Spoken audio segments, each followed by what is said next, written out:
Dans les falaises vertigineuses de la reculée des Planches, une grotte millénaire abrite un réseau souterrain complexe, autrefois accessible en partie au public dans sa partie touristique.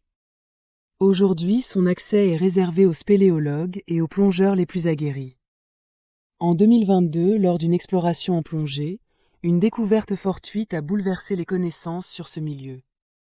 En filmant leur progression en plongée, les spéléologues ont remarqué une conduite forcée traversant la roche, creusée par l'eau au fil des millénaires.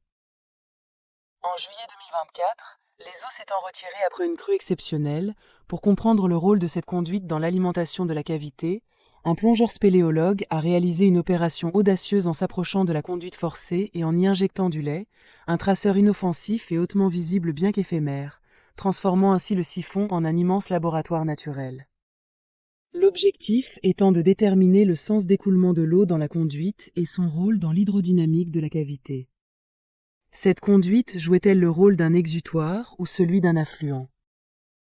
Le lait entier, non écrémé, flotte en nappe blanche grâce à sa matière grasse, résistant ainsi au mélange immédiat avec l'eau du courant. Cette propriété, couplée à l'écoulement rapide dans la conduite étroite, offre un spectacle saisissant de volutes lactées. L'effet Venturi, potentialisé par les changements de section et de direction de la conduite révélés par le faisceau des lampes, accentue encore les tourbillons, rendant l'observation de ce phénomène particulièrement fascinante, et souligne les dangers inhérents à l'exploration souterraine d'une conduite forcée fonctionnant en perte. Car la force du courant transforme cette conduite forcée en un véritable piège pour tout plongeur s'y aventurant trop loin. Le risque d'accident est élevé, rendant cette partie du réseau souterrain particulièrement inaccessible et dangereuse, peut-être même en période d'étiage. Cette expérience, en révélant le cheminement de l'eau en repli à travers le grand siphon, ouvre de nouvelles perspectives pour les spéléologues. Toutefois, elle soulève également d'importantes interrogations. Où cette eau se dirige-t-elle finalement?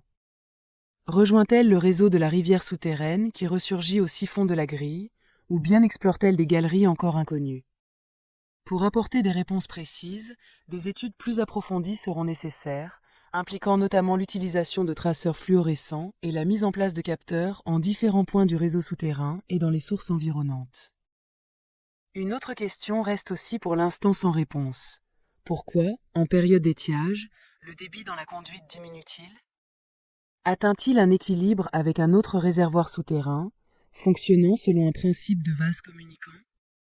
Ou bien existe-t-il un apport d'eau constant, provenant d'une source souterraine encore inconnue, qui maintient un débit relativement stable qui équilibre la perte?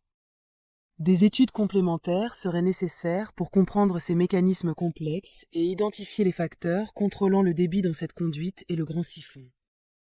Comprendre les circulations d'eau souterraine, comme celles révélées par cette expérience, est essentiel pour appréhender les enjeux environnementaux liés à ces milieux fragiles.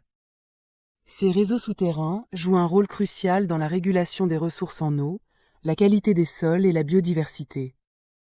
En étudiant ces systèmes complexes, les scientifiques peuvent mieux anticiper les impacts des activités humaines et mettre en place des mesures de protection adaptées.